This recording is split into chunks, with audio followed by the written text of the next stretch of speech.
Good evening, Little Masters, and welcome to episode 314 of the Prancing Pony podcast, where my co-host better not make me eat anything, even a wafer of Limbus. Oh, I'm going to keep all that for myself. Well, I didn't say that. Folks, pull up a bench in the common room and join us. I'm Matt, the Nerd of the Rings, and I'm here with the Man of the West, who is like the air in Mordor, almost dead, chill, and still stifling, Alan Sisto, and he wrote that joke, not me, just for the record. Fine. Well, it's still the first time anybody's called me chill, Matt, so thank you, I guess. All right. Folks, join us as Frodo and Sam continue their dreadful journey to Orodruin in our first episode on Mount Doom, the third chapter in Book 6 of The Lord of the Rings. Folks, no matter how you arrived, you're all welcome here in the common room. At the Prancing Pony podcast, we're reading and talking our way through Middle-earth with plenty of speculation and bad jokes along the way. Apparently, I'm the one who writes all the bad jokes, though. Is that how that works? Well, I mean, that one was kind of mean. That's why I wanted to make it clear. Well, that's the funny I make old jokes, but man, like... almost dead? Yeah. I was thinking in the spirit of Don Marshall, right? He would have absolutely claimed credit for that, though. Right. Well, we love deep dives into the lore, discussing our favorite themes, and a whole lot more here. But we try to keep it light and fun, as you may have picked up on in this episode in particular, like a couple of friends chatting at the pub, and we're glad you've joined us. And I'm sure you'll be glad you joined as well. But before we get to tonight's chapter discussion, it's time to see what else is going on over these 4 days that this episode will cover in Meanwhile, Elsewhere in Middle-earth. As we'll learn early in today's episode, Frodo and Sam are waking up near the Eisenmouth on the morning of March 19th. The Tale of Years only tells us that the host comes to Morgul Vale, and then it talks of Frodo and Sam beginning their journey on the road to Barad-dûr. It doesn't have any other entry until March 22nd, where it says the dreadful nightfall, before telling us that it's when Frodo and Sam turn south. Yeah. Though it also mentions third assault on Lorien. And that's it. That's all we get from the Tale of Years. So let's start by going back to the host of the West. In Book 5, Chapter 10, The Black Gate opens, we read, "So the next day," that would be March 19th, "when the main host came up, they set a strong guard upon the crossroads to make some defense, if Mordor should send a force over the Morgul Pass, or should bring more men up from the south. For that guard, they chose mostly archers who knew the ways of Ithilien and would lie hid in the woods and slopes about the meaning of the ways. But Gandalf and Aragorn rode with the vanguard to the entrance of Morgul Vale and looked on the evil city. It was dark and lifeless, for the orcs and lesser creatures of Mordor that had dwelt there had been destroyed in battle, and the Nazgul were abroad. Yet the air of the valley was heavy with fear and enmity. Then they broke the evil bridge and set red flames in the noisome fields and departed." The Tale of Years only mentions the third assault on Lorien as taking place this day, then nothing until the 22nd. So let's look at that assault. The first assault happened on March 11th, and in fact was spotted by Frodo, who saw the smoke on the border of Lothlorien while wearing the one ring on top of Amon Hen. The second one, we're told, took place on March 15th. This is the same day as the Battle of the Pelennor. Today is the third one, a week later. And of these three, we read 3 times Lorien had been assailed from Dol Guldur. But beside the valor of the elven people of that land, the power that dwelt there was too great for any to overcome, unless Sauron had come there himself. Though grievous harm was done to the fair woods on the borders, the assaults were driven back. That power, by the way, the power that dwelt there, is the power of Teleporno. You know, I mean, that's the guy right there. The wisest in all of Middle-earth. Has nothing to do with Galadriel or her elven ring of power. I just had to say Teleporno, that's all. Oh, I see. That's Celeborn, folks. For those of you who don't know, that was his original name. Thank goodness Tolkien changed it. I'm also imagining, by the way, Sauron coming himself. Yeah. In person, in the flesh. You know, we talked just recently about Sauron and being incarnate and having a physical form. This is another one of those moments where you wouldn't even be able to say that if he didn't have the ability to physically show up. Yes. But boy, if he showed up, goodness, that's going to be a nasty fight. Yeah, I think that would be one of his moves. If he had reclaimed the ring, we know that Galadriel and Elrond are the remaining threats to him. Well, and with the ring, they're toast. I mean, if he's got the one ring, there's nothing they can do. Yeah. It's all over but the crying. After Celebrimbor forges those 3 rings originally, the elves take them off when Sauron puts his on. So presumably they would need to do the same, and then they wouldn't have the protection of those rings. No protection at all. So that's a bad thing. Yes. Well, let's go ahead and get back to the segment. Going back to the Tale of Years, it's silent for the dates of March 20th and 21st. Now, this is what Hammond and Scull refer to in their Reader's Companion as scheme, and we've referenced it on the show over and over and over again. Thankfully, though, we now have it on its own, standing alone as The Chronology of the Lord of the Rings. It's by William Cloud Hicklin, and it's in the Tolkien Studies Journal, a recent appendix or supplement, I should say, to one of their annual volumes. And there in the chronology, we are reminded, though the text makes it clear anyway if you just read it, that on March 20th, Host marches along the south road towards Morannon, halts 20 miles north of Crossroads. And then in the section after the host set fire to the fields of Imlad Morgul, we read, the day after, being the 3rd day since they set out from Minas Tirith, the army began its northward march along the road. It was some 100 miles by that way from the Crossroads to the Morannon, and what might befall them before they came so far, none knew. They went openly, but heedfully, with mounted scouts before them on the road, and others on foot upon either side, especially on the eastward flank, which, as we'll see, is very handy. Now, later we also read on that same day, ever and anon Gandalf let blow the trumpets, and the heralds would cry, the lords of Gondor are come! Let all leave this land or yield them up. But Imrahil said, say not the lords of Gondor, say the king Elessar, for that is true, even though he has not yet sat upon the throne, and it will give the enemy more thought if the heralds use that name. I love Imrahil. Yes. The underrated and not present in the film Imrahil. That's right. And although you haven't gotten to it yet here on the podcast, we also learned from the chronology that on March 20th, Éowyn goes to Warden and is brought to Faramir. Yeah. And there's a great conversation that takes place. Here's a small snippet of it. Sir, she said, I am in great unrest, and I cannot lie longer in sloth. Lady, he answered, you are not yet healed, and I was commanded to tend you with especial care. You should not have risen from your bed for 7 days yet, or so I was bidden.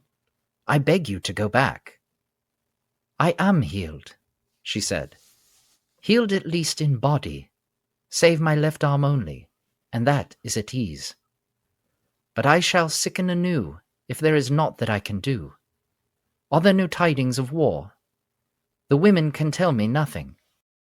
After the warden speaks about how we don't need wars to multiply the hurts and mischances of the world, Éowyn responds with that great line, it needs but one foe to breed a war, not 2, Master Warden, answered Éowyn.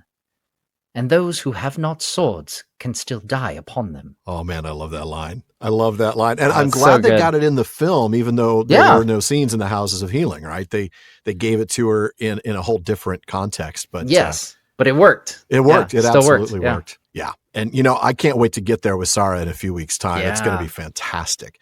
Her dialogue in there is just off the charts good. Yeah. Now, the next day is March 21st, and again, the Tale of Years is silent, but we read in the chronology that Host halts 45 miles north of Crossroads.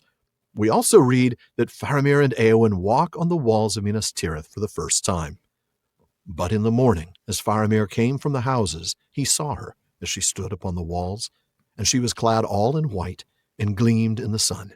And he called to her, and she came down, and they walked on the grass or sat under a green tree together, now in silence, now in speech. And then that, of course, would continue for days, and I can't wait to get there either, but okay. We're still stuck in Meanwhile Elsewhere. So I was think going to say, we're right? Yeah, eventually we'll get to the part that we're actually talking about today. Right, exactly. But finally, on the 22nd of March, the chronology says, Host forewarned defeats and scatters ambush above Henneth-Annwn, halts 65 miles north. It was near the end of the 2nd day of their march from the crossroads that they first met any offer of battle.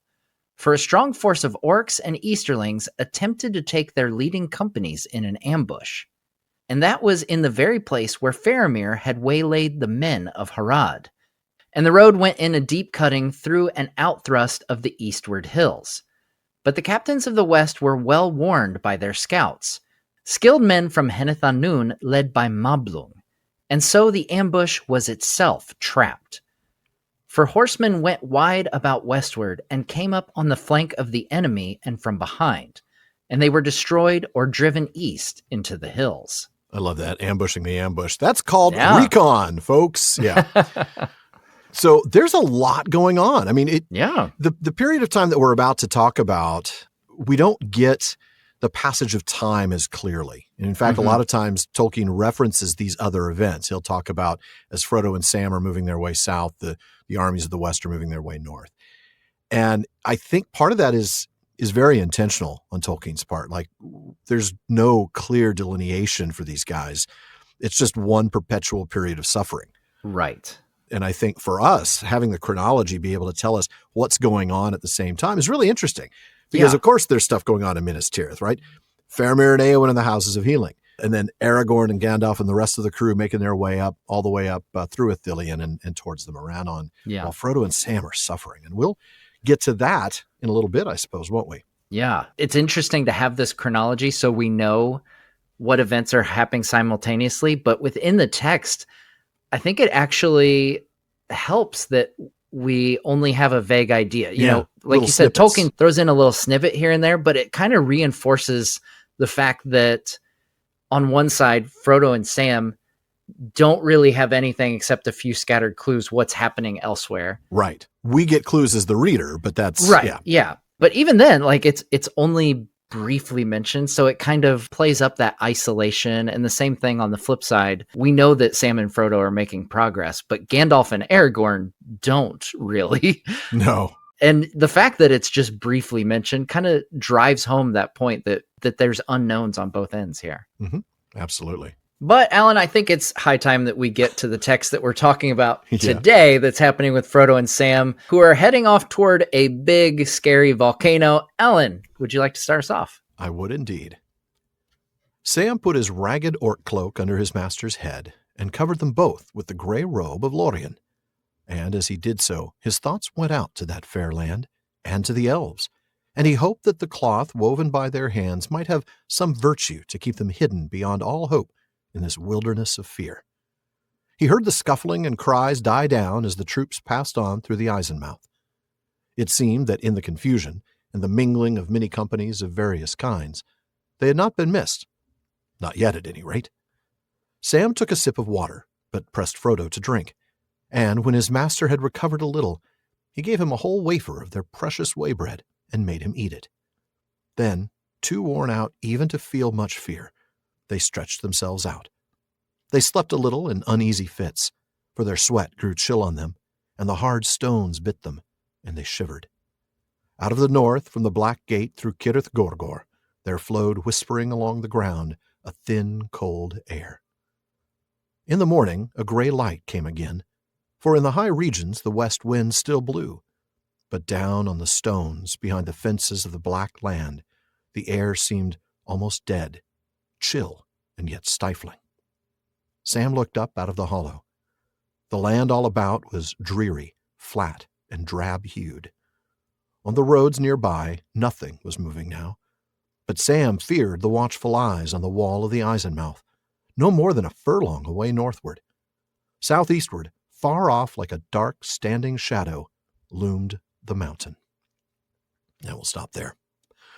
Woo! Ooh. Talk about some atmospheric text, huh? Yeah. Too tired for fear. Yeah. How bad is that? That hit hard, didn't it? Yeah. And that'll happen again later, I think, actually, towards the end of not the chapter, but the end of our passages tonight. Well, starting from the beginning here, we see that after escaping the orcs, we have Frodo laying down in a shallow pit like a dead thing, as you recall. As we ended the chapter. Right? Yeah. Sam makes a pillow for Frodo and covers them up with the last remaining elven cloak. Mm-hmm. And as he's thinking of the elves, Sam's holding out hope that there's some magic that would keep them hidden here in Mordor. You know, I have to say this passage, it's never grabbed my attention before. I've never quite noticed this, even though I've read the book a few times since the films came out ages ago. But this makes me think of the scene at the Black Gate in Jackson's films where Frodo falls down the slope of the hill that they're hiding on, before the Morannon. Sam follows down after and covers him up with the cloak, and they're mistaken for a large rock by the Haradrim that are walking by. At the time, I always thought that was sort of an odd addition, right? There's no moment like that in the books. In fact, the army does make their way into the Black Gate right in front of Frodo, Sam, and Gollum, but they're hidden in a hollow, hidden enough that Sam can actually stand up and recite his Oliphant poetry in the middle of it all. There's definitely no tumbling down the slopes or trying to hide. But I think it's safe to say that this description that we find in the books probably was the inspiration for Jackson having, in the films, Frodo covers himself and Sam up, as it says here, to keep them hidden beyond all hope. Exactly. That's a very good point, and it's something I had not caught previously. But also I want to note, just going forward, because we observed this in the last chapter where Frodo pretty much took the lead after they got out of the Tower of Cirith Ungol. This time it's Sam in the lead again. I think their time with the orcs nearly crushed Frodo. He barely has enough in him at this point to just keep one foot in front of the other. So we're back to Sam in the lead. Now, going back to the cloaks, is there some virtue in these cloaks? I think so. Let's go back and look at the cloaks and the passages that involve them. When they're first given the cloaks, which is back in Book 2, Chapter 8, Farewell to Lorien, Pippin asks if they're magic cloaks. I mean, of course, Pip, they're magic, right? I mean, it's the same thing with Sam. This is what your folk would call magic, I believe. The unnamed leader of the elves is a little bemused by the question. He says, well, they're elvish robes, certainly, if that is what you mean. And then he goes on to explain that even though they're not going to protect anybody from harm, the phrase he uses is they are garments, not armor. Yeah. They do have other helpful traits, don't they? Yeah, they are warm enough or cool enough at need, and you will find them a great aid in keeping out of the sight of unfriendly eyes, whether you walk among the stones or the trees. In other words, a little camouflage. And in the very next chapter, which is the Great River, the company find themselves being shot at by orcs, and it seems the cloaks may have played at least a partial role in everyone being missed by the arrows. And here's that text. Every moment they expected to feel the bite of black-feathered arrows. Many whined overhead or struck the water nearby, but there were no more hits. It was dark, but not too dark for the night eyes of orcs, and in the star glimmer they must have offered their cunning foes some mark, unless it was that the gray cloaks of Lorien and the gray timber of the elf-wrought boats defeated the malice of the archers of Mordor. And we see in Book 3, Chapter 3, the Uruk-hai, we learn that a Rohirrim horseman didn't see Merry and Pippin lying covered in their elven cloaks after Grishnak had been killed. One of my favorite names, by the way. Grishnak. Grishnak and Ugluk. It was a great dialogue. Those guys should run for president. That would be a fun debate. That'd be a great, or they team up. So you have Grishnak. Oh, the Grishnak Ugluk ticket? Yeah, the ticket. Yeah, there you go. I don't know about that one. What's their theme? Meat's back on the menu or something like that? Yes, that's exactly what it is, ironically enough. Now we see in the previous chapter, being Book 3, Chapter 2, that the three hunters take the Rohirrim by surprise. Mm-hmm. First we read, a little above the hill's foot they halted, and wrapping their cloaks about them, they sat huddled together upon the faded grass. Later the horsemen galloped right by them, passing by the foot of the hill, even though they were looking around. They appeared not to perceive the three strangers sitting silently and watching them. Éomer even asks, have you sprung out of the grass? How did you escape our sight? Exactly. And even though they don't mention the cloaks, it's that tie is, when you look earlier in the paragraph, wrapping their cloaks about them. And then even though the horsemen were looking around, I think the text says they're looking to their left and to their right, they're scouting as they go, they appeared not to perceive them. Yeah. So Book 4, Chapter 1, which is the taming of Smeagol, it becomes clear that Gollum is tracking them. And at that point, Sam asks Frodo if he thinks they can be seen. Frodo says, I don't think we can. He says, it is hard even for friendly eyes to see these elven cloaks. I cannot see you in the shadow even at a few paces. So yeah, it appears there is some virtue that keeps Frodo and Sam hidden beyond all hope, even in this terrible place. But let's go back to this terrible place. Yes. Now, Sam listens and can hear the orcs that they were just recently with heading in through the Eisenmouth. Apparently, their absence has not at least not yet, been noticed. Mm-hmm. So it's time for a little and just a little nourishment. Sam has virtually nothing. He has a sip of water, and that's it. He gives more water to Frodo, and then the text doesn't say anything about Sam eating. Instead, Sam gives Frodo an entire piece of lembas, keeping none for himself, it would seem. And they fall asleep here in this shallow pit like we talked about earlier, literally too tired to be afraid, which is a level of exhaustion I can't even conceive of if you're in Mordor. Right. Yes. Yeah. And we have to note that they don't apparently sleep well. The cold wind coming from the north saw to that. Not to mention the hard rocks. Oh, morning comes, but of course it's Mordor, so it's not much of a morning here. Like we talked about in the intro, this is the morning of March 19th. Yeah, and sure, there's wind high up. There was a battle up above in the high spaces of the air that we read about in the last chapter. But here in Mordor, behind these mountains, the air is dead. Yeah, or almost dead. As we talk, it's only mostly dead. Mostly dead. Yeah, I still regret that joke now because as I was reading that text, which is serious and heavy, right? The air seemed almost dead, chill, and yet stifling.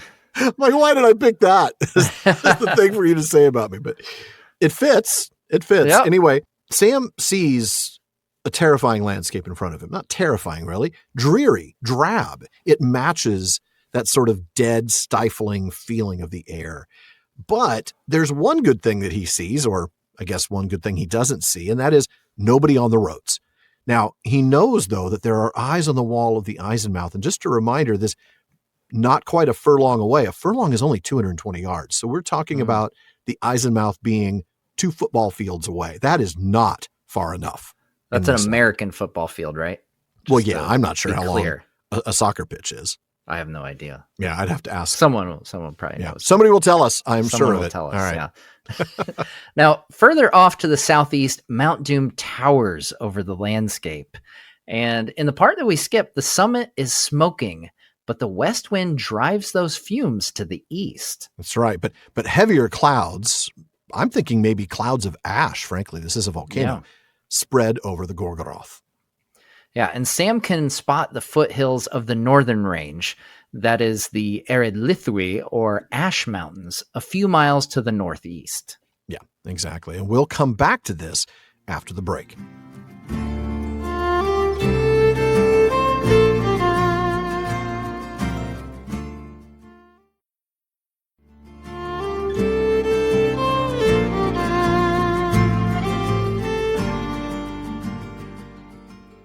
All right, well, we'll get back to Sam's budding cartography skills in a moment, but first we want to remind you there's a lot more talk going on at the Prancing Pony podcast than just us. The PPP has an amazing listener community. They're always coming up with great questions and discussions across all our social media spaces. Check out our common room on Facebook, our dedicated subreddit, Twitter, and more. On Facebook, just look for the Prancing Pony podcast. Follow the page to get the news and episode drops, but you're going to want to join the group to get in some really great discussions. Or if you prefer Reddit, find us there at r/PrancingPonyPod. On Twitter and Instagram, we're simply at PrancingPonyPod. And if you want daily Tolkien content, check out Today's Tolkien Times on YouTube and all your favorite podcast apps. It's my new short format daily show with everything from Mailbag Mondays to Silmarillion Saturdays. Be sure to check it out at youtube.com/@TolkienTimes and follow @TolkienTimes on all your social media. Now, before we get back to the chapter, and Matt, I am going to have you pick up where I left off. We did take a moment during the break to confirm that the dimensions of a soccer field are essentially random. No, they're not random, but they're not consistent. Even a FIFA-regulated soccer field can be between 1.59 and 1.99 acres, and they can be anywhere from 110 to 120 yards long. So it's a little longer than an American football field, but I think it's still safe to say it's a little less than 2 soccer pitches away. Fair enough. But what's up with that? What's up with the random field sizes? Well, today we're playing on a field that's 110. Tomorrow it's 120. What? Yeah. I'm sure there's people who could explain this in just crazy detail. And I'm sure we'll get the emails doing exactly that. You probably will. Yeah. I just don't understand why soccer jerseys look like billboards. I can never get over that as a baseball purist who loves a classic, clean jersey uniform. to rep your team, and then Not to even rep a your name. team. You don't even put a there's name no on it. team You just name. put a number, and that's all you need. Yeah, it's like it's just a number. But yeah, the soccer jersey, it's just like the advertisement. Fly this airline that's on my chest. Yeah, or it's like I want to root for my team, not the sponsor. That's a very good point. That's just me. Now, I get that because I'm a Formula One fan, and Formula One's done the same thing. I mean, if I have a Red Bull shirt, it's going to have 17 different sponsors on the shirt as well. It's kind of an odd thing. But yeah, no, it's a good point because as a football fan, an American football fan, I lose my mind over the idea of an advertisement on a Cubs jersey. It drives me crazy. Well, okay. But, maybe we should make an exception and allow sponsors on Cubs jerseys. I think we should. Just to get under your skin. Oh, geez. And play all their games at night. That's a bit against tradition as well. I know. I was actually of age, so to speak. I was watching baseball games when the Cubs went from playing only day games to playing night games as well, right? When Wrigley Field got lights. I thought you were going to say the last time they won the World Series between 2016 for a second there. Well, I was watching then too. Were you? Okay, stunned disbelief that the Cubs actually won a World Series. That was a shocker. You were like, oh my gosh, this is what in tarnation just happened. What is wrong with the universe today if the Cubs win a World Series? What's next? The Bears are going to win another Super Bowl? Maybe. What is this, the 1980s? Anyway. I wouldn't hold my breath on that one. No, I wouldn't either. I wouldn't either. Now that we've tuned out a lot of people by talking about sports. Everybody's like, oh, sport. Oh, they're talking about sports ball. All right, let's just fast forward a few minutes. Yeah. All right, well, go ahead and pick up where I left off, or actually a little bit later because I skipped the rest of that paragraph. Yeah. Sam tried to guess the distances and to decide what way they ought to take. It looks every step of 50 miles, he muttered gloomily, staring at the threatening mountain. And that'll take a week if it takes a day, with Mr. Frodo as he is. He shook his head, and as he worked things out, slowly a new dark thought grew in his mind. Never for long had hope died in his staunch heart, and always until now he had taken some thought for their return. But the bitter truth came home to him at last. At best their provision would take them to their goal, and when the task was done, there they would come to an end, alone, houseless, foodless, in the midst of a terrible desert. There could be no return. So that was the job I felt I had to do when I started, thought Sam, to help Mr. Frodo to the last step and then die with him? Well, if that is the job, then I must do it. But I would dearly like to see Bywater again, and Rosie Cotton and her brothers, and the Gaffer and Marigold and all. I can't think somehow that Gandalf would have sent Mr. Frodo on this errand if there hadn't have been any hope of his ever coming back at all. Things all went wrong when he went down in Moria. I wish he hadn't. He would have done something. But even as hope died in Sam, or seemed to die, it was turned to a new strength. Sam's plain hobbit face grew stern, almost grim, as the will hardened in him. And he felt through all his limbs a thrill, as if he was turning into some creature of stone and steel that neither despair nor weariness nor endless barren miles could subdue. With a new sense of responsibility, he brought his eyes back to the ground near at hand, studying the next move. Man, what a passage.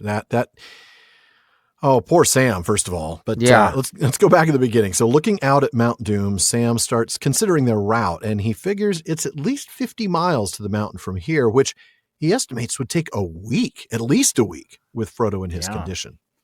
And that's 7 miles a day, which is really slow. It is. I mean, they were covering like 20 miles a day earlier, you know? Yeah. I mean, let's not even get to the 3 hunters who are doing like 45 miles That's a superhuman, day. yeah. Frodo is obviously not in the peak physical condition of the 3 hunters right now. He's in pretty rough shape. Not. Yeah. Now, Frodo had said it was probably 60 miles, but that was from the point where the east-west spur jutted from the Ethel Duath. So this fits. That's right. I mean, they're making their way around, you know, they've gone up above Mount Doom. They've gone north of Mount Doom, and now they're heading their way east. Mm-hmm. And this is a little bit closer than they were when Frodo estimated it to be 60 miles. Now, as Sam thinks through the consequences of it taking a full week or even more to reach the mountain, the terrible truth dawns on him. Even if they make it to their goal, and that's a pretty big if, there won't be any food or water left.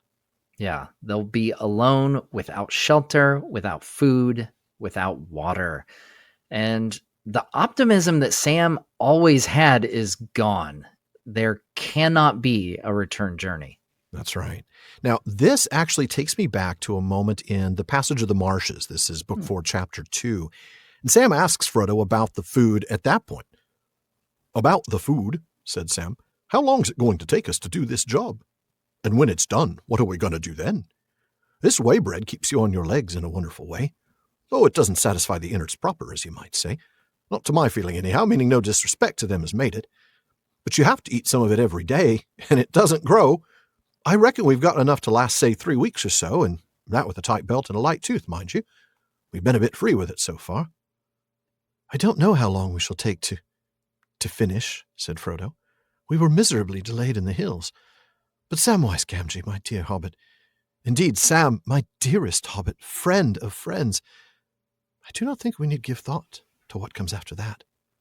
To do the job, as you put it, what hope is there that we ever shall? And if we do, who knows what will come of that? If the one goes into the fire and we are at hand? I ask you, Sam, are we ever likely to need bread again? I think not. If we can nurse our limbs to bring us to Mount Doom, that is all we can do. More than I can, I begin to feel." Man, Wow. that comes home hard now. Yeah. A couple books later, doesn't it? It does. And here we are almost 3 weeks later. Yeah. Yeah, that was back on February 30th, before they'd even reached the marshes themselves. That's right. And yes, folks, there are 30 days in February in Middle-earth. 30 days in every month in Middle-earth. Yes. Yeah. So I just want to, I get comments on that. I know. All what the do you time. mean February 30th? All the time. Yep. So Sam's inner dialogue begins at this point. He recognizes that this job, his job, which he thought he'd have to do at the start, is to help Frodo complete the quest and then to die alongside him. Yeah. But he starts to remember the places and people that he'd like to see again. And Oh, man. he mentions Bywater and Rosie Cotton and her brothers, his dad, the gaffer, and his sister, Marigold. Now, this is actually the first mention of Rosie Cotton in the entire text. I know in the movies we see her very early on. This is the first time her name comes up. It's the first time even the idea of somebody that Sam, had a relationship with or wanted one with. And in fact, she doesn't even show up in any of the earlier drafts. She shows up at the last second in the final manuscript. And we'll talk more about that next week when Sam gets around to actually naming the Cotton brothers themselves as well. And it's also the first and only time that Marigold is mentioned in the text. Appendix C on the family trees tells us that Sam's talking about his younger sister, Marigold. She goes on to marry into the Cotton family as well, marrying Rosie's older brother, Tom Cotton, and which I would imagine makes family reunions nice and convenient. Certainly. Thanksgiving is nice and easy to do if they have that in the Shire. Yep.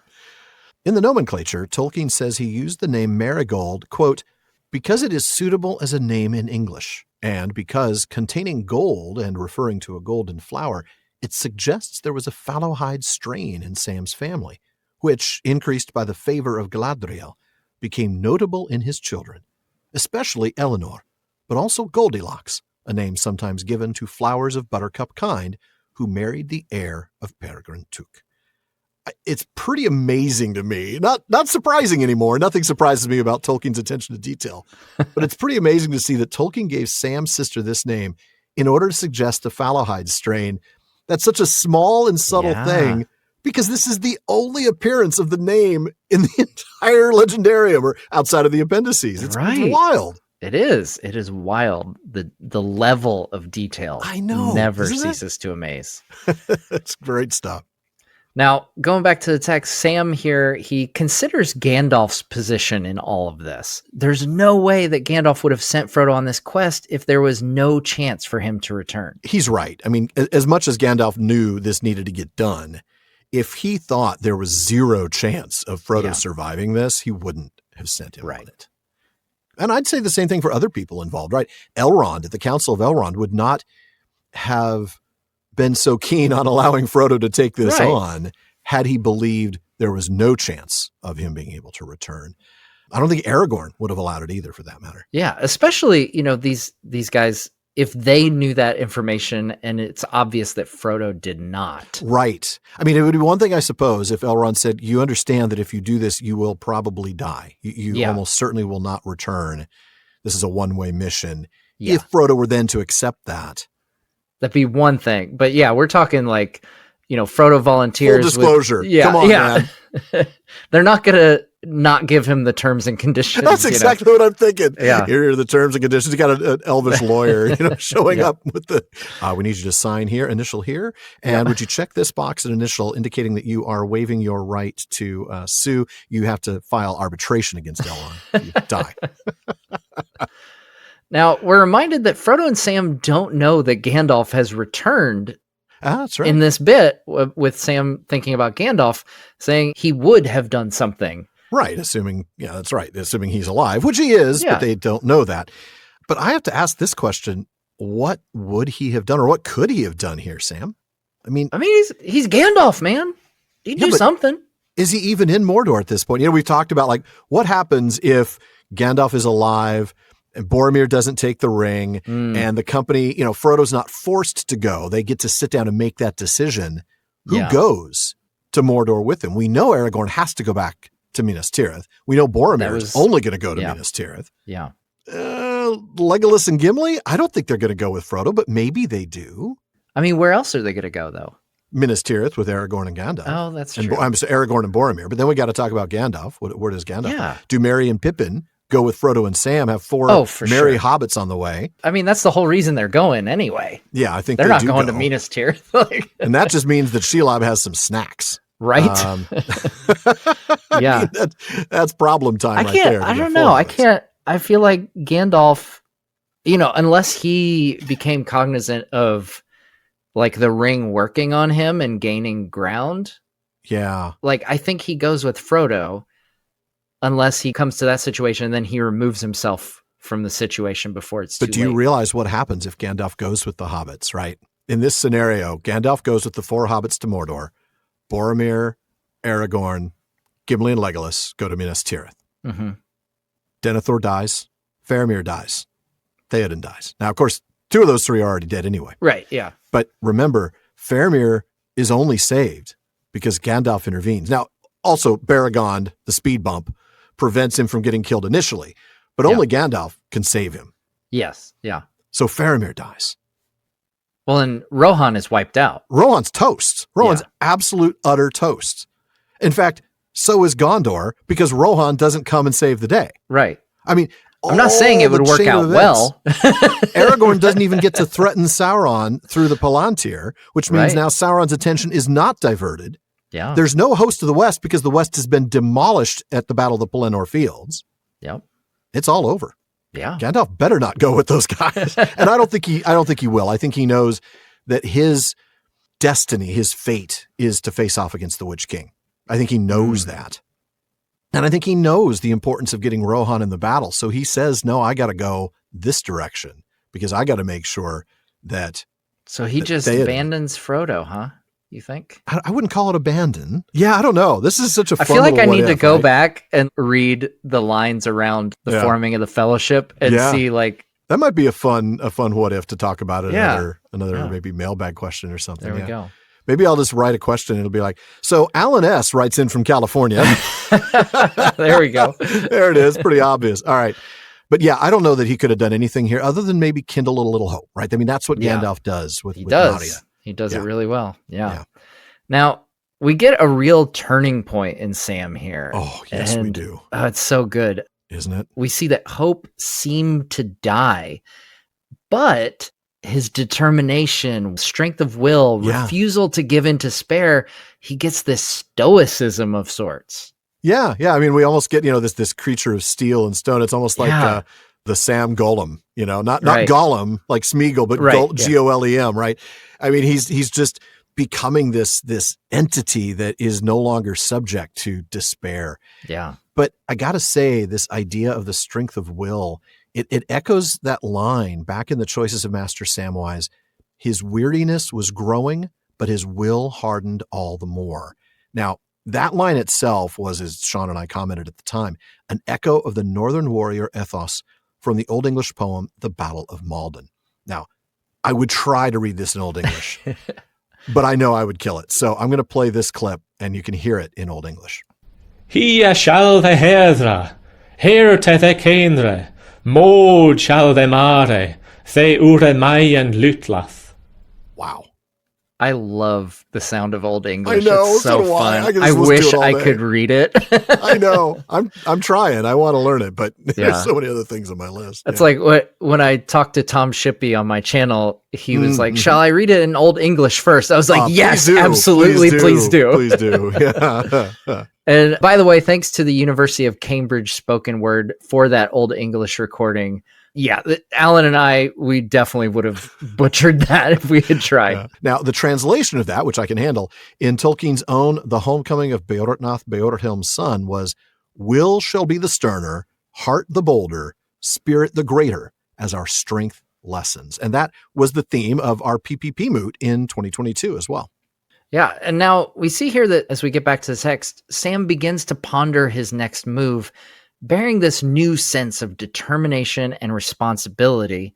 And in the part that we skipped, we see what he sees, that the land isn't flat like they thought when they looked out from the top of the Morgai. Right. In fact, there's holes everywhere in the soft mud, evidence of craters caused by volcanic eruptions. Exactly. So Hammond and Scull in their Reader's Companion point us to this very interesting tidbit. It's a letter from a Graham Tayar. I hope I'm pronouncing his name right. He actually had also attended King Edward's school in Birmingham, though not at the same time as Tolkien. And I believe one of Tolkien's letters in the books, in the volumes, was addressed to him. But there's a letter that he'd written into a newspaper that explained something that Tolkien had personally told him. And here's that quote, that the physical setting of Mordor derived directly from the trenches of World War I, the wasteland of shell-cratered battlefields where he had fought in 1916. That's not a surprise. I mean, we know that World War I was an influence on the Dead Marshes as well, but definitely these cratered battlefields, very much reminiscent of World War I. Yeah. And while these craters and fissures offer places to hide, they really only do that for someone who is strong and not in a hurry. That's a good point. Yeah. For Frodo and Sam, it would be much more difficult. Indeed, it will be. Yeah.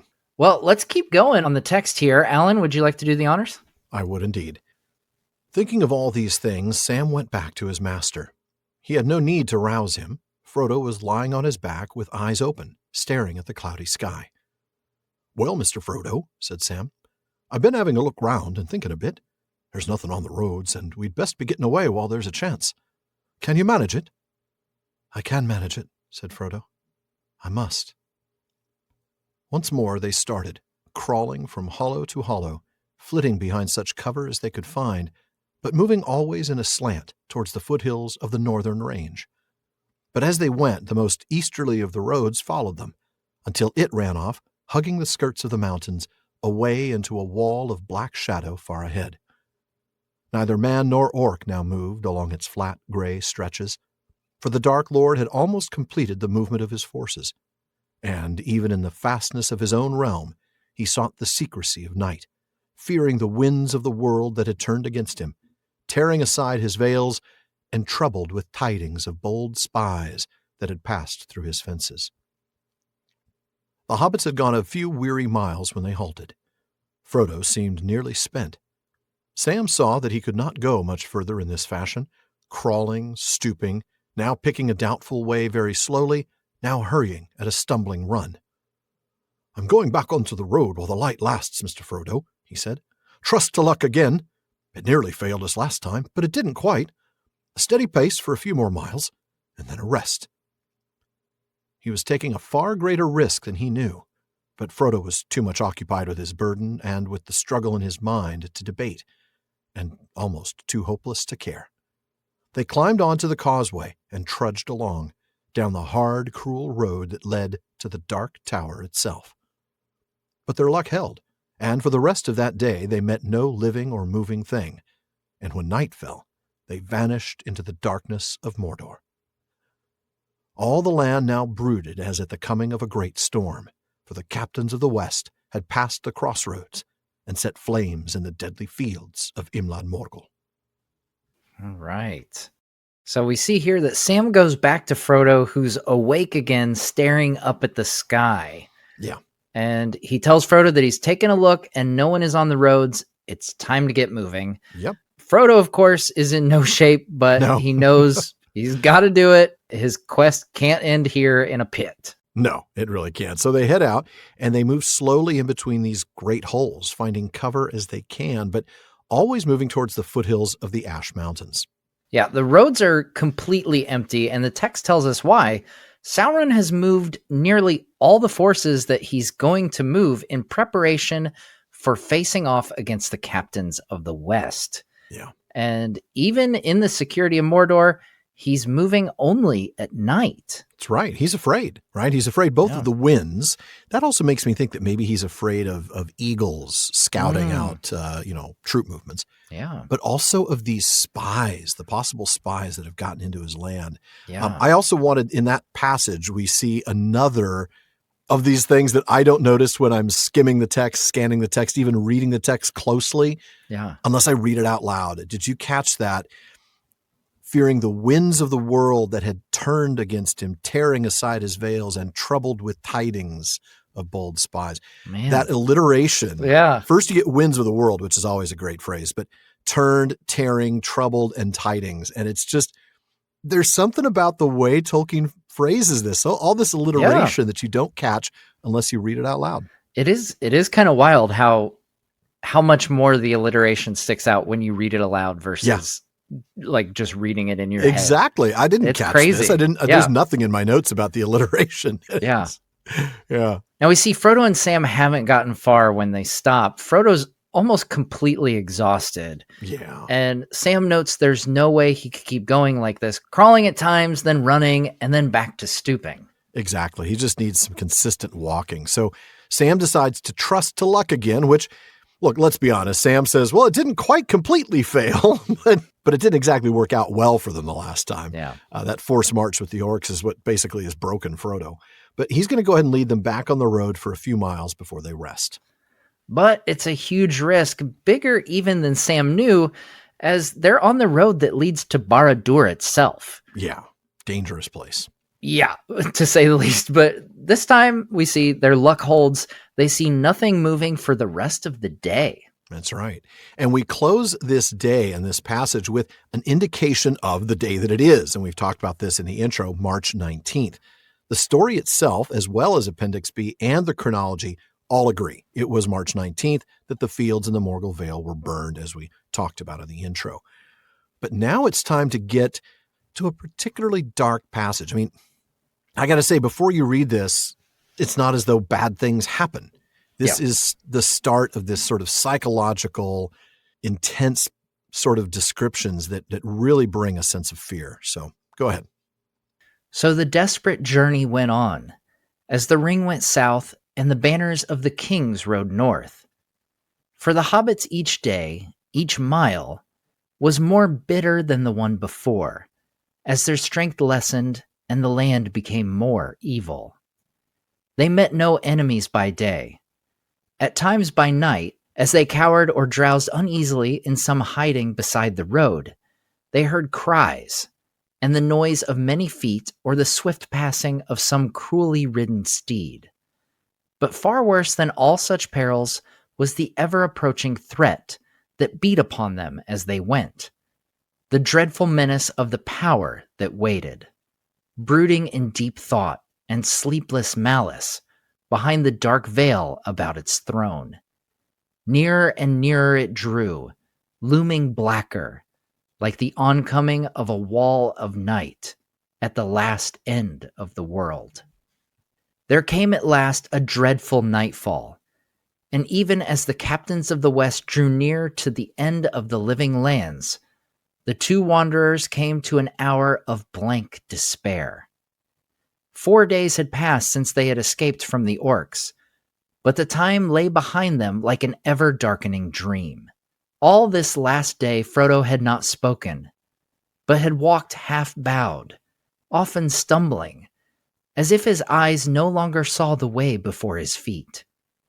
Sam guessed that among all their pains he bore the worst, growing weight of the ring, a burden on the body and a torment to his mind. Anxiously, Sam had noted how his master's left hand would often be raised as if to ward off a blow, or to screen his shrinking eyes from a dreadful eye that sought to look in them. And sometimes his right hand would creep to his breast, clutching, and then slowly, as the will recovered mastery, it would be withdrawn.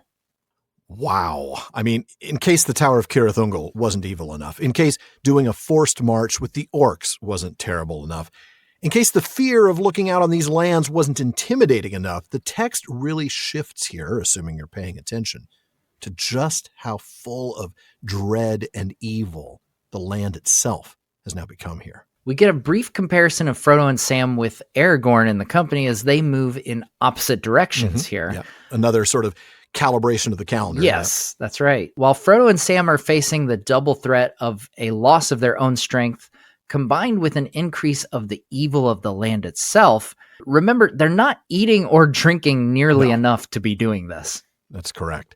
Now, while they don't see anyone during the day, they do sometimes hear marching feet at night, or even the hoofs of horses go by. I'm thinking maybe messengers. I know we talked about this before, the idea that Sauron's forces seem to lack cavalry, but we did hear about the sound of horses' hooves back when Frodo and Sam left the road. It's an interesting thought. But worse than the dangers of being caught was the dreadful menace of Sauron himself, the sleepless malice. They're heading toward it right now. Oh, yeah, they are. This road would take them straight to the Dark Tower if they stayed on it. Knock, knock. I mean, wow. This evil menace, and just this description it just hit me hard. It's described as the oncoming wall of night at the last end of the world. We talk about how terrifying and intimidating that is, and they're walking towards it. The willpower, the volition that it must take to even move your feet in that direction, honestly can't be underestimated. Just moving at all at this point is a strain on both Frodo and Sam. And then I also want to call your attention to the description of this menace as dreadful. That adjective is repeated twice in the next paragraph. Yeah, and here's one of them, the dreadful nightfall. That's right. Though we've not gotten clear indications of when night and day have passed for Frodo and Sam, this does recalibrate the calendar. Exactly. Appendix B, the Tale of Years, and the chronology both tell us that the host of the West passes out of Ithilien on March 23rd. The Tale of Years has no entry between March 19th, as we talked about in the intro, where it reads, Frodo and Samwise escape and begin their journey along the road to Barad-dûr, and March 22nd, the dreadful nightfall, Frodo and Samwise leave the road and turn south to Mount Doom. This, of course, is also confirmed by the next sentence in terms of the timeline. 4 days had passed since they had escaped from the orcs. And this is dreadful indeed. The time since their escape from the orcs can hardly be remembered. It's like an ever-darkening dream, it says. I know. That's terrifying. The idea of not even being able to recall it, that the dream, the details of the dream are getting darker as your day goes on, right? You might wake up and remember the dream, but 5 minutes later you can't. It's just gone. And I think maybe, and this is speculation here, but that's why we don't have a lot of detail about these days and nights that have passed, right? Who's going to write this? Right, yeah. So they can't remember the details of these times. Even the narrative gives us that sense by leaving us out of those details. Yeah. But now they're facing the blank despair, genuine, complete despair. This isn't just an absence of hope on that hope to despair scale. It is definitely despair. And here we also see that Frodo hasn't even spoken a word the entire day. Every bit of his attention, every bit of his volition has gone to just putting one foot in front of the other. Just keep moving. And we see Sam, and obviously we as the reader can guess the reason why. Yeah. The ring is getting heavier and heavier, and it's wearing down both Frodo's mind as well as his body. Mm-hmm. Sam even sees moments where Frodo would shield himself from what seemed like a physical blow to cover himself from the dreadful eye, and there's that word dreadful again. And at the same time, his other hand would move slowly to the ring on the chain, clutching it, but then withdrawing as Frodo would for now win that battle. Man, that must be terrifying. Every single time that battle comes and he's reaching up for that ring, eventually he's not going to win. Yeah. He can't stay undefeated in this fight as he continues to get closer and closer to Mount Doom. I want to point out this dreadful thing, right? Tolkien doesn't use language indiscriminately. And the fact that he uses the word dreadful here 3 times in very close succession, dreadful menace, dreadful nightfall, and dreadful eye, is most assuredly not an accident. Now, obviously, one of the advantages of having the ebook version of the text is that you can look up how many times a word shows up. Yeah. The word is used 62 times in The Lord of the Rings, not including the appendices. So it's not exactly an uncommon word, and you wouldn't expect it to be. But that does mean that 5% of all the usages of the word in the entire book of The Lord of the Rings are here in the span of less than half a page. Yeah. And just for fun, it's used 19 times just in these 2 chapters, the Land of Shadow and Mount Doom, which bumps it up to 30% of the uses of the word in just 3% of the chapters. Wow. Tells you something about Mordor, I think. I think it really does. Now, of the various definitions of the word, because sometimes it can just be like, oh, I had a dreadful result on that test. I mean, it just means bad, or I had a really bad. No, that's not the definition of the word we're using here. Tolkien's clearly referencing inspiring dread, causing great and oppressive fear. And dread is, of course, a great fear, especially in the face of impending evil. Wow. Yeah. Let's talk about dreadful. Let's talk about why this is so dreadful here. What's making it so bad? I mean, there's certainly not anything making it good. So I guess that's a good place to start from. Good. Yeah. Start from there. I mean, just on the surface, I mean, they're starving and, and dying of thirst. And dying of thirst. And then you add on to that, the weight of the ring is growing. You've got, this malice of Sauron. Malice. Yeah. Like there's things I noticed in the text that I found it interesting, things like throne are capitalized. When we start talking about things that belong to Sauron, we get an eye, of course. These things that are further showing their importance. And I don't know, for me, it adds even more to like it does. Yeah, you're right. The dreadfulness overbearing of the power. Yeah, the power and the ever presence of these things. And I mean, we've seen this sense of growing dread over the course of the journey, but especially since Frodo and Sam, had to go off on their own, right? They get across the river and it's already bad. I remember reading in the Emyn Muil how dreadful it was there. And we talked about that at the time, Sean and I, and then they get to the Dead Marshes and it's really dreadful. Right. And then they get to the Black Gate and it's more dreadful, right? Then we get a little bit of a respite through Ithilien, especially when we encounter Faramir and his rangers. And then we get back into Shelob. The pass of Cirith Ungol and going by Minas Morgul and then Shelob's lair. It just has not stopped. Yeah. And I think we were talking earlier about how long it's been since Sam and Frodo were talking about the food, and that was 3 weeks before. Yeah. When they were before they got to the Dead Marshes themselves. Wow. Yeah. They did have a bit of a break, right? They get the window on the west and they get that time of renewal, which they really desperately needed. Yeah. But it has been a nonstop terror fest for these guys. It really is. At each stage, it's like, well, surely it can't get worse than this. And then it gets worse. And then it's like, okay, yeah. So that was worse. It can't get any worse than this. It can't get any worse than this, right? And then after the whole Shelob and Minas Morgul thing, you would think, okay, guys, seriously. That's as bad as that was really bad. Right. But here we are. Yeah, it's a combination, but certainly this location, this place, there is nothing redeeming about it. There's nothing alive here. We talked about this when we were in that little valley between the Ephel Duath and the Morgai, and how there was still a little bit of life here. There were like these disgusting little mosses, and there were, those thorn bushes and things like that. But here there's nothing. It's just a desert. Dead. Totally dead. Desert, but not just a desert where maybe you get a little bit of life here and there, a cactus here, a shrub here, tumbleweed there. There's nothing. This is just wasteland. Yeah, wasteland. And, volcanic wasteland at that, with, craters and pits and just this place. And then all surrounded by the dreadful menace of the power that waited, the sleepless malice, the never-ending watchful eye. Oh, yeah. Terrifying stuff. 0 out of 5 stars. Yeah, definitely not come back recommended. Here. Yeah. Well, let's get to our last reading of the episode here. Yeah. Alan. All right. Would you like to take it away? Well, like might be a strong word. This is some heavy stuff, right? I don't. Let's just skip to the field of Cormallen and the ring is destroyed. Praise him with great praise. Yeah, that's right. A gladio. Now, as the blackness of night returned, Frodo sat, his head between his knees, his arms hanging wearily to the ground, where his hands lay feebly twitching. Sam watched him till night covered them both and hid them from one another. He could no longer find any words to say, and he turned to his own dark thoughts. As for himself, though weary and under a shadow of fear, he still had some strength left. The Lembas had a virtue without which they would long ago have lain down to die.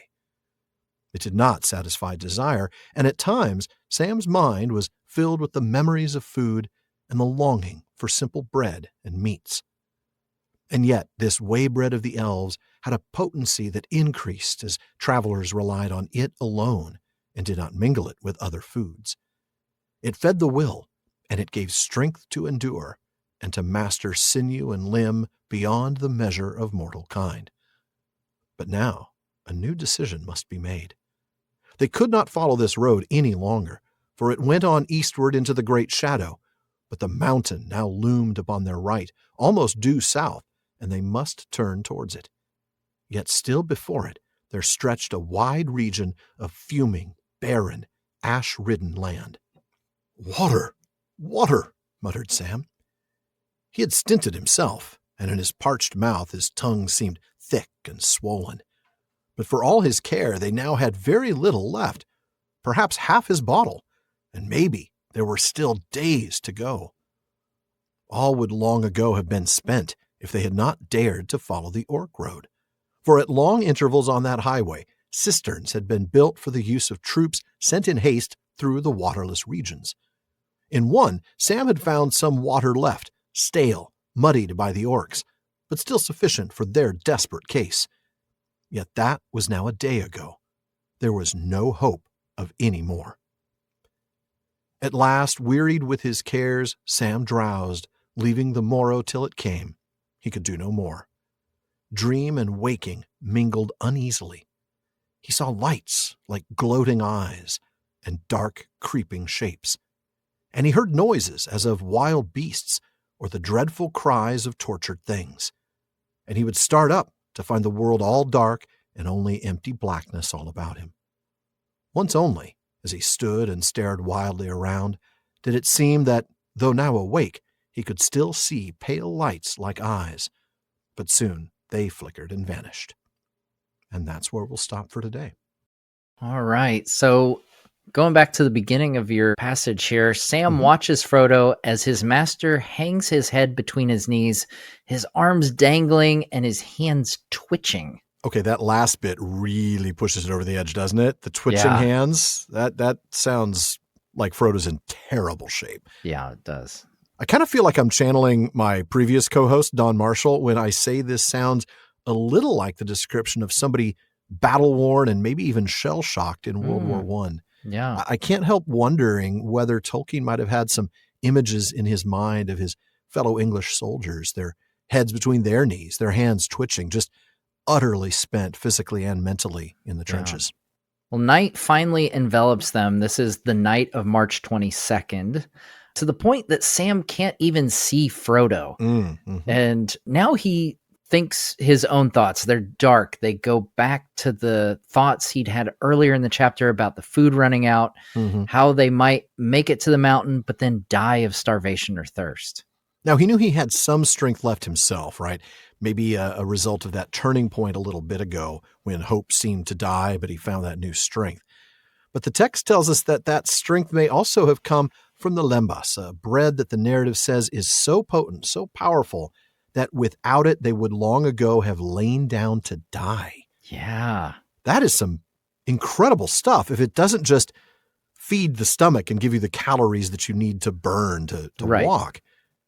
It gives them enough strength of will to continue in this incredible journey. Yeah, it's really something. I am very thankful that Galadriel saw fit to share this with non-elves, as we see is Very rarely done. Extremely rare. There's 2 instances that we are told of in the entire history of Middle-earth that this happens, the other being Bella giving it to Turin on behalf of Melian. It's interesting, because we get this description here where they're at their lowest.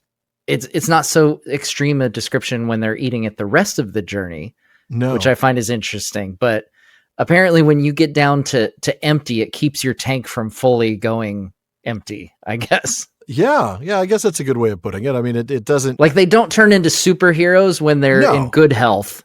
Right. But if you get down to nothing, it'll keep the engine running. Yeah. Exactly. Yeah. That's a good point. Man, and we'll have a lot more to talk about the Lembas here, right? Yeah. But despite it giving adequate strength, it didn't exactly satisfy the appetite, which leads Sam to remember food and crave simple meat and bread. That's my kind of diet right there. That reminds me a little bit of the passage that we looked at earlier this episode. After your first reading, when Sam got his new strength, we talked about Sam in the passage of the marshes talking about the food. He said something very similar. This whey bread keeps you on your legs in a wonderful way, though it doesn't satisfy the innards proper, as you might say. Not to my feeling anyhow, meaning no disrespect to them has made it. And here it's that same idea. Yeah, it gives you what you need, but it doesn't give you what you want. It doesn't satisfy the appetite. But we go back to some more details on the incredible power of Lembas. I really want to linger here a bit. The text tells us that the more Frodo and Sam rely on it alone, sort of unmixed with, let's say, the remnants of the food that Faramir had provided, the more powerful it becomes. We talked about it maybe being sort of that safety net at the end. Like, it's not going to make you a superhero when you're in good health, but it'll keep you from dying. It seems like it does gain more power when it is the only thing you're relying on, which is all they've been able to do now for quite some time. And precisely where it's needed, Lembas fed the will and gives both Frodo and Sam the volitional and physical endurance they need. And I thought this was interesting too, beyond what mortals might ordinarily have. It's an elvish food. That shouldn't be a surprise. Right. Now, as you and Sean have talked about before, Lembas means journey bread. Yeah. And is provision for a journey. That provision for a journey... Not a journey concert, by the way. You wouldn't take Lembas to a journey concert. No. It's a different journey. Don't stop believing, though. That's what we get to. We don't stop believing in Frodo and Sam. That's right. It Nice fits. tie-in. I like that. All right. That provision for a journey is also the definition of the word viaticum, a term for the Eucharist. That's right. And it does mean provision for a journey. Now, that is a similarity that Tolkien touched upon in Letter 210. Now, this is the infamous letter to Forrest J. Ackerman about the Zimmerman script. It's one of my favorite letters. It's a great letter. It is so good. I mean, maybe outside of 131, the one to Milton Waldman, this is my favorite. Tolkien, in one of his many points on how Zimmerman got this entirely wrong, expresses his disapproval that Zimmerman has called Lembas a food concentrate. Tolkien says, I dislike any pull towards scientification, of which this expression is an example. No analysis in any laboratory would discover chemical properties of Lembas that made it superior to other cakes of wheatmeal. Gosh, I cannot help but have visions in my mind of aloes and mithril trees right now. No. When talking about scientification. Yeah, that's absolutely it. It is very comparable. It is. But we'll stick to the Lembas. Yeah, we'll stick to the Lembas for today because we could go on a big tangent here. We sure could. But he goes on to talk about the functions of Lembas in the book as being twofold. It is a machine or device for making credible the long marches with little provision, in a world in which, as I have said, miles are miles. But that is relatively unimportant. It also has a much larger significance of what one might hesitatingly call a religious kind. This becomes later apparent, especially in the chapter Mount Doom. Tolkien then references this exact appearance of Lembas. Yes, he does. And then not much later in the letters volume is number 213 to Deborah Webster. Tolkien once again acknowledges the religious connection, saying that there are some basic facts about himself that are really significant, before adding, I am a Christian, which can be deduced from my stories, and in fact a Roman Catholic. The latter fact perhaps cannot be deduced, though one critic by letter asserted that the invocations of Elbereth and the character of Galadriel as directly described, or through the words of Gimli and Sam, were clearly related to Catholic devotion to Mary. Another saw in waybread, lembas, viaticum, and the reference to its feeding the will and being more potent when fasting, a derivation from the Eucharist. And Tolkien concludes that little section by saying, far greater things may color the mind in dealing with the lesser things of a fairy story. Really, really interesting right there. It is, yeah. Talking about it straight on the nose, that there is some significant connection here between the way lembas is used and the way Tolkien as a Roman Catholic would view the Eucharist. And Tolkien concludes that section by saying, far greater things may color the mind in dealing with the lesser things of a fairy story. Yeah, obviously we see this is one of those big examples where Tolkien's faith obviously comes into play, and we see that shine through in his writings. Absolutely. And, I do like that, but it's one of those things where Tolkien does it so subtly and so gently that even people who don't share that worldview, people who come from either different faiths or who have no religion at all, can enjoy the story immensely and be just as moved by this moment and the power of lembas as somebody who is, like Tolkien, maybe a devout Roman Catholic who can see the idea of viaticum or the Eucharist. It's very, very organic the way he puts it. And lembas is probably made from organic too. That's not, they don't, I'm sure there's no GMO stuff. There's no Valar, MSG. This Valinor corn, is not, high fructose corn syrup. Yeah. None of that. No. Yeah. All right. Getting back to the text here. Sam knows now beyond doubt that it's time to make a difficult decision. Yeah. They can't keep going on this road because it heads directly to Barad-dûr, which is not where they want to go. No, and really they should head due south towards Mount Doom. And yes, they have really gone the long way around, as our Supertramp-inspired title's last chapter suggested. But the problem is that the land between this road and the mountain is totally barren. Yeah. And the question comes up, where the heck are they going to get water? It's one thing to run out of food, but death will come much more swiftly without water. Yes, it will, especially in this land. Yeah, they had half a bottle of water left, but they still have days to go. Yeah. I mean, if, as Sam said, it would take a week from where they were earlier, and we know they've gone 3 or 4 days. We're talking about 3 or 4 days. And in fact, we know from the text, 3 days. Yeah. Are going to pass between now and the destruction of the ring. 3 days with a half a bottle of water to share between 2 people.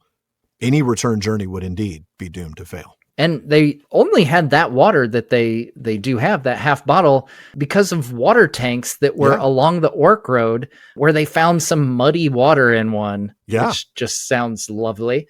It does sound a little awful, but, muddy water is better than no water. That's right. And this is where trusting to luck actually worked out, didn't it? It did. That's true. But, they can't count on any more water sources from here to the mountain. No, they definitely can't. And exhausted, Sam falls asleep, right? This is sort of a callback to what happened earlier, where beyond even the point of fear, they just were so tired they fell asleep. At this point, Sam just knows there's nothing I can do right now. I'll deal with this in the morning. And he just collapses. Yeah. I can relate to that. Yes. I hear that. Yeah. Yeah. In much better conditions, I've made the call to deal with something in the morning for sure. I think we've 100%. All been there. I'm in this story and I don't like it. Yeah. Now we get this weird set of observations during Sam's sleep, though. There's lights like eyes, dark shapes, noises of beasts and torture. But that's all apparently in his dreams, because he wakes up to darkness and silence. Yeah, except for once, when he sees pale lights like eyes that disappeared. Oh, that Gollum's a sneaky fellow. He is indeed. He is already close. Sam saw lights like gloating eyes and dark, creeping shapes. He heard noises as of barkeeps, or the dreadful cries of tortured mailbags. What does Bartleman have for us tonight, Matt? What does a tortured mailbag sound like? I didn't know. I don't know, like canvas being rubbed really hard. Oh, okay. I don't know. Look, writing these segues is proving to be very difficult, and I'm sort of running out of stuff. Yeah. All right. Well, today, Lindsay S. sends in a rather lengthy one. It's interesting, though, if a bit different. I had a sudden revelation when I was rereading the part when Gollum missteps and falls into the fires of Mount Doom. Spoilers, I guess, for people who are following along. For those of you who don't know. I only just realized, Lindsay continues, it wasn't just Gollum's blind desire for the ring that caused him to fall. Frodo actually cast him into the fire. Now, wow, that's a pretty bold statement. Yeah. Lindsay backs this up by referencing the passage where Frodo says, if I wearing it were to command you, you would obey, even if it were to leap from a precipice or cast yourself into the fire, and such would be my command. Ooh. In the last need, Lindsay goes on to say, Frodo does put the ring on, and Frodo's finger is still in the ring when Gollum gets it back. With all the debate over whether the ring has agency, I think this answers the question. The ring has the same agency as a threatened creature in the dark. It seeks self-preservation, but it can only react to what it can immediately feel. The ring feels Frodo's finger, and it feels the excitement of its handler, and so it assumes it must be on Frodo's hand. In this moment, Frodo's will still dominates the ring since he had fully claimed it just moments before. This fulfills Gollum's oath and allows Frodo to cast him into the fire. Again, I apologize for how very obvious this was, but I had not seen it before. This is an interesting one, Alan. This is. What do you have for us? Well, I can't say that it's obvious in the slightest, Lindsay. This is actually the first time I've ever heard anybody lay this theory out there. It's an interesting one. I do tend to think this might maybe be overthinking things a little bit. I think that Frodo would definitely have commanded Gollum to do just that, to leap into the fire, if he had enough time between claiming the ring and the moment that Gollum attacked. I got to say, I think that at the moment, Frodo was more than a bit overwhelmed with the ring itself. I will point out one thing, though, the text, which we'll get to in 3 weeks' time, but trust me, we have a slew of questions about the destruction of the ring lined up from the mailbag, so we've got to start going through them now.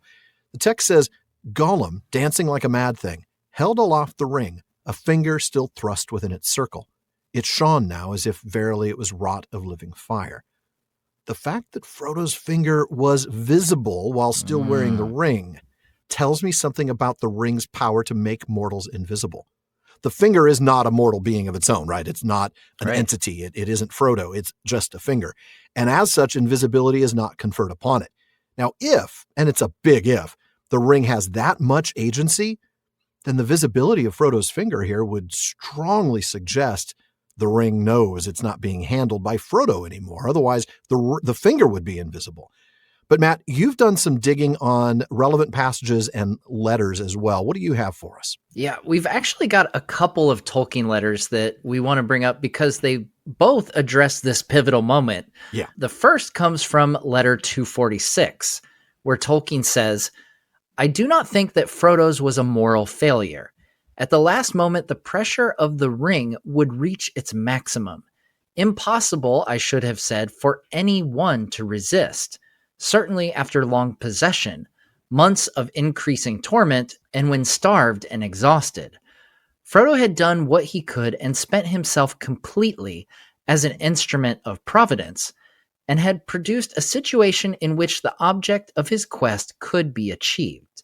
His humility, with which he began, and his sufferings were justly rewarded by the highest honor, and his exercise of patience and mercy toward Gollum gained him mercy.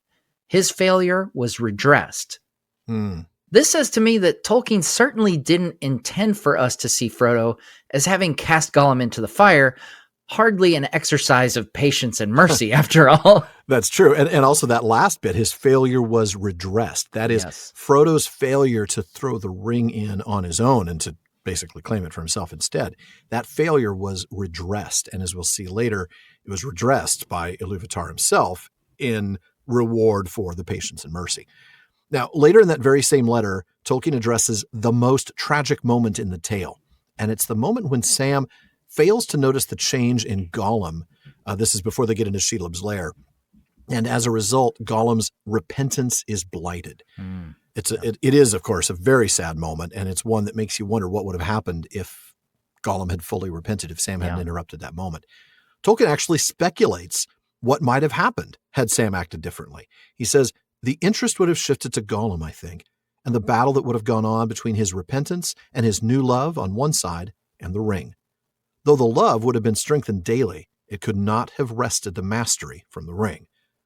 I think that in some queer, twisted, and pitiable way, Gollum would have tried, not maybe with conscious design, to satisfy both. Certainly at some point, not long before the end, he would have stolen the ring or taken it by violence, as he does in the actual tale.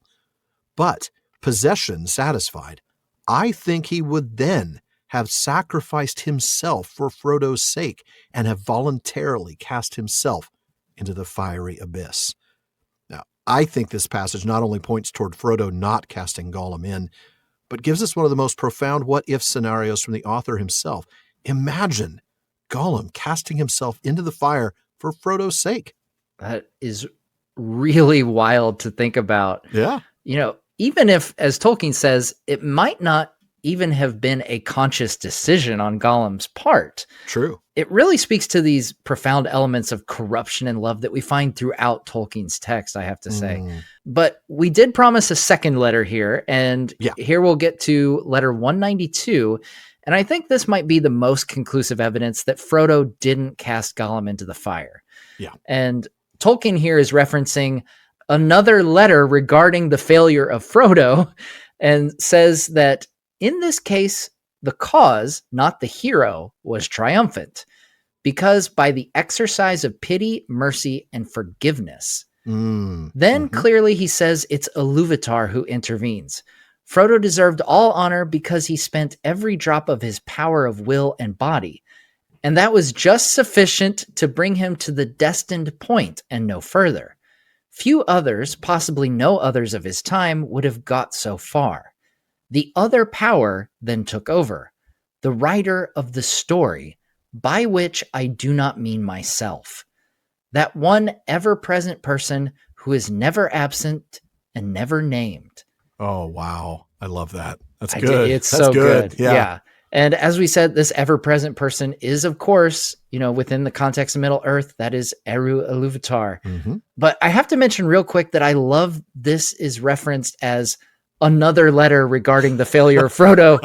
So even back then, people were dunking on Frodo, and I feel like us book fans have continued to fight that fight today. I think you're absolutely right. And yeah, it is easy to see Frodo's actions at the cracks of doom as a failure, but Tolkien really does hammer the point home in his letters. He talks about it in multiple letters, and it is definitely a failure that he foresaw from the very beginning. And as we'll get to as we get closer to that moment where we bring in some of the stuff from Sauron Defeated, the 9th volume of the History of Middle-earth, Christopher Tolkien points out from the very first draft, when Frodo wasn't even his name, he knew that he was going to fail to throw the ring in. He knew that because that's the power of the ring. Nobody could have succeeded. And therefore it's not a failure. His problem, Tolkien's problem that is, was that he didn't know how he was going to get the ring in the fire, that Frodo was going to take it. He didn't know what he was going to do in terms of getting it in. And he kept thinking about Gollum taking it and then Sam throwing Gollum in, or Sam grabbing Gollum and throwing the two of them in. There were all sorts of options for him to get the ring into the fire. But the one option that was never there was Frodo casting it in himself. There was just no chance of that. By the way, one other quick aside. In that letter, Tolkien says the other power and the writer of the story. In those cases, other power and writer and story are capitalized. Yeah. He's clearly referencing Iluvatar here.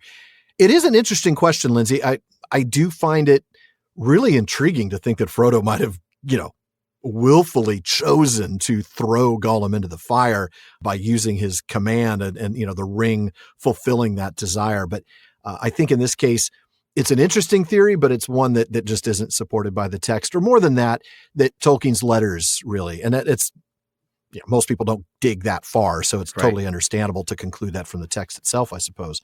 But yeah, when you dive deeper, you're able to see, no, that's not something that Tolkien intended for us to see as an option. Even in the History of Middle-earth, that's never an option. Right, yeah. Though I couldn't blame Frodo for wishing it. Right. Now, there are some really great things in the letters, and we'll talk about this, the idea of, more speculation. What would have happened had Gollum not attacked and the Nazgul showed up to confront Frodo? That's going to be another fun thing to talk about when we get there. But, I got to say, we're not covering a lot of pages in each episode, but there's so much meat here to talk about. There is. And these next 3 episodes after today's are going to be a lot of fun. But for now, that wraps it up for another episode of the Prancing Pony Podcast. Please join us again next week when Sam mistakenly thinks he can make Frodo an offer he can't refuse. Except, of course, that he does. Yes. Possibly with violence. Might be violence warning, folks. Yeah. Now, Alan and I want to thank the members of Team PPP, editor Jordan Reynolds, Barlaman Becca Davis, social media manager Casey Hilsey, event and Patreon community coordinator Katie McKenna, graphic artist Megan Collins, and website guru Phil Dean. Please take a minute to check out theprancingponypodcast.com. That's where you'll find show notes, outtakes, Prancing Pony Ponderings, and our online storefront where you can get PPP merch, including the cool chapter-specific artwork from Megan that we've had last season and this. Please take a moment to visit our library page. The Prancing Pony Podcast has always been about the books, so if you're interested in a book that we've mentioned on the show, you'll find a link for it in our library. We get a small amount of compensation when you make your purchase, and we thank you for that. Indeed. And we also want to thank our patrons at the Kierdance contribution tier. I'll start with DeMay in Alaska, Chad in Texas, Lance in New Jersey, Paul in Colorado, Jerry in Texas, Joseph in Michigan, Kathy from North Carolina, Carlos in California, Brian in the UK, Ned from Connecticut, Jerry from Washington, Joe in Washington, Erwin from the Netherlands, Ben in Minnesota, Anthony in Texas, Karen in the UK, and Zaksu in Illinois. There's also Sarah in New Jersey, Joshua in Massachusetts, Lucy in Texas, Erica in Texas, Carson in Oklahoma, Keith in Alabama, Vivian in California, James in Massachusetts, Anne in Kentucky, Sean in New Jersey, Mason in California, Maureen from Massachusetts, John in Japan, Olivia in London, Jackson in Tennessee, and Robert in Arizona. Thank you all so very much for your support. Indeed, thank you folks very much. Make sure you don't miss any episodes of the Prancing Pony Podcast. Subscribe now through Spotify, Apple Podcasts, Amazon Music, or your favorite podcast app. And one last thing as always, don't forget to send your thoughts, comments, and most of all, your really big water bottles for Frodo and Sam to Barlaman at theprancingponypodcast.com. And if you want your voice literally heard, well, just send us audio of your question. You can visit podinbox.com/prancingponypod and record your question for us. Please be sure to still email the question to Barlaman, though. Even though Barlaman's been a lot more reliable lately, there's still a lot of mail to sort through. We'll try to get to you just as soon as we're able. As always, though, this has been far too short a time to spend among such excellent and admirable listeners. But until next time. This is the end. We are going. We are leaving now. Goodbye.